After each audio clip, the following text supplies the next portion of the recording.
It was just such an incredible environment tonight. I thought our guys really helped with the defense and how we played on that end to get the crowd going. But from the get-go, you could just feel, just a special environment. And it's a credit to all the students, everybody. I'm just really thankful for that. Our guys, look, the defense was great. They missed some shots as well. But I thought the talk and the switching was terrific. It's a game that was calling for Malik Brown. It really was. He comes in the first play, he comes up with the ball, and we get something from it.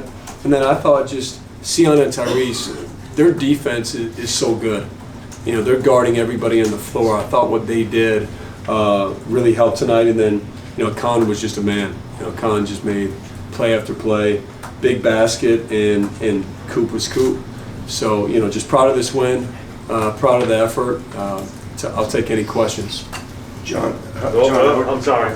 We're getting the mic here. Hey, John. You guys obviously had that 16-0 run very early, sort of jumped on them and never let it up from there. What does that say about the mentality of this team, and what did you tell your team in the locker room before the game about coming out in that Well, I just think the nature of this game, it's exciting, right? There's anticipation. There's going to be a great crowd, so you can feel happy. But really, the team that has an edge, has really won this game. And that's something we just kept talking about, our edge, our focus, and these guys had it. And that's really what it was about, and not just starting that way, but continuing to compete the whole way, having an edge. John, to throw it back to my question 2 days ago, what was different today offensively than the last two games?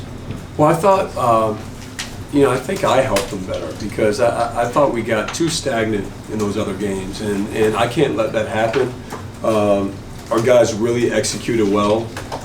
The passes that we made, we 20 assists, of course, but I thought we just had some great connecting, sharing plays. And then, obviously, when you can get out on transition, that's a big deal. But I thought our half-court offense to manufacture some easy looks was night and day, a lot better. John, you said you wanted to help Tyrese get his scoring going again. Yeah. Obviously, that seemed to work today. What were those conversations like, and how did you do it?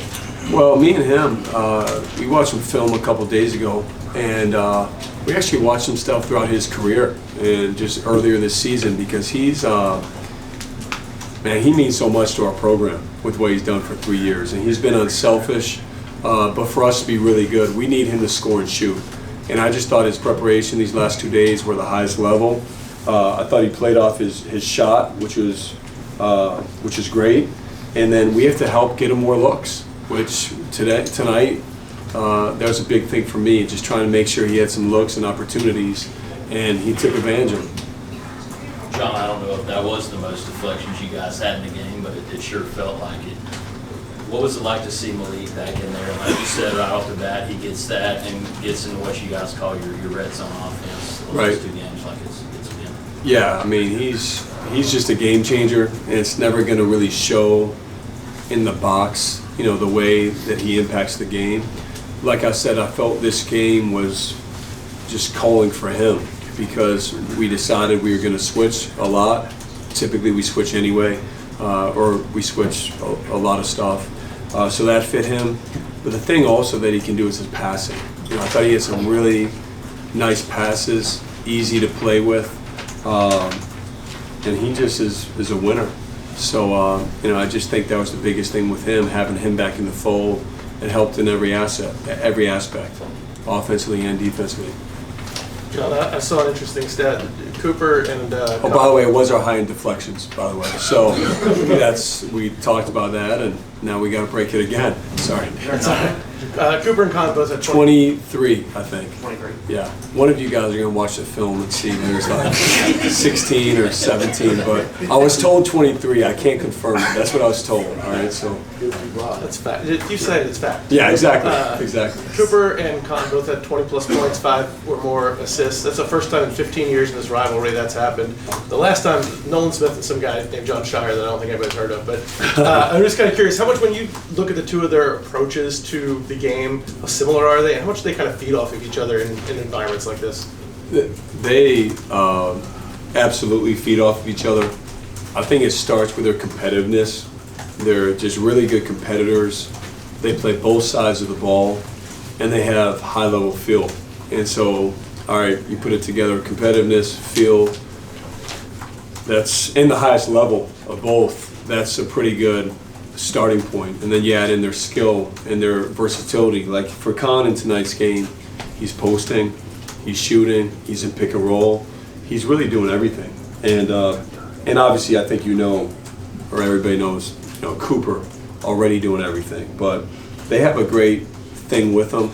They've also checked each other at different points. Like Con's gone on Coop to get going in games. Cooper got on Con a couple games ago to shoot the ball.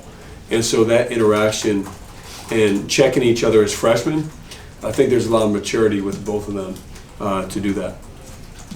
Jon, you know better than most how this game, regardless of when it comes, the records, it can overwhelm certainly newcomers. Mm-hmm. How did your freshmen and your newcomers meet this moment? They sure met it. I mean, you always worry just when you see different moments or different environments, how is your team going to respond? We've really been focused this season on just what you can control at the end of the day. And so, we focused on our defense. We feel if our defense is there, our offense is going to come. I thought Sion makes so many plays, man. He makes so many plays and makes it easier for everybody on the court. Our freshmen didn't look like freshmen, and they didn't even know you burn benches, actually. So our whole team, they didn't even know that happens. And so I love the fact they were just focused on the task at hand of coming ready, not just to play, but to compete.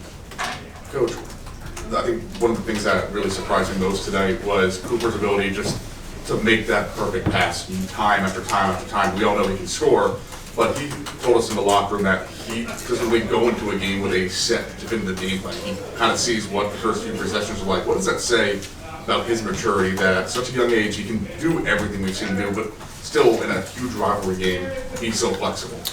It's who he is, and that's a beautiful part. He almost had a triple-double, and I screwed him up in the second half. I should have subbed him, and I didn't sub him early enough, and then he wasn't quite himself. That was completely my fault. But besides that segment, he was just in control the whole game, and they were doubling him inside. He's making the right pass. They didn't. He would go to score. He's a savant with the game. He really is, and he makes everybody better around him. And it's a heck of a thing when he has 21, 8, and 7, and you feel like there was more there for him, or he could have done more. So I'm just really proud of him. Jon, there's so much to be said about the transfer portal and teams that are older and being able to win with older teams, but you have two freshmen that are just killing it the last month. What does that say about their leadership and what they're bringing to this team and how they can meet you guys even in March? Well, I just don't think it's right to say there's only one way you can do something.